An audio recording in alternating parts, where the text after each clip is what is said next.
हो सर. महसूल सेवक संघटना म्हणजे पूर्वीचे कोतवाल यांची गेल्या 50 वर्षापासनं चतुर्थ श्रेणीची मागणी आम्ही शासनाला करतो आहे. परंतु शासन अजूनही त्या गोष्टीला उदासीन आहे. म्हणून आज आम्ही हा बंड पुकारलेला आहे की शासनाने आम्हाला चतुर्थ श्रेणी देण्यात यावी. आणि ते का देण्यात यावी? कारण कोतवालांची नियुक्ती म्हणजे आजचा महसूल सेवक याची नियुक्ती साजावरती असून गाव पातळीवरतीलच कामं करण्याकरिता आहे.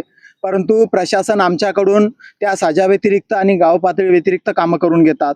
निवडणुकीचे कामं आहे, गौण खनिज आहे, नदीवरती ड्युटी लावणे आहे, असे अन्य कामं आमच्याकडून प्रशासन करून घेतात.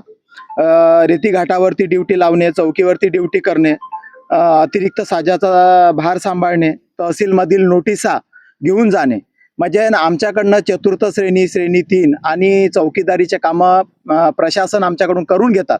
म्हणून आम्हाला आमच्या कामाच्या गांभीर्याने दखल घेऊन आम्हाला आज म्हणजे दिनांक 11/9 पर्यंत, सायंकाळी 9 पर्यंत चतुर्थ श्रेणीचा दर्जा बहाल करावा.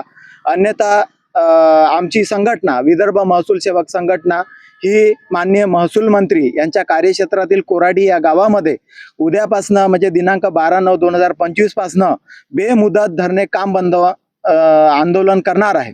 तरी मी शासनाला नम्र विनंती करतो की त्यांनी 50 वर्षापासून असलेली महसूल सेवक संघटनेची मागणी म्हणजे पूर्वीच्या कोतवाल्यांची मागणी आपण तातडीने पूर्ण करावी अशी मी विनंती करतो.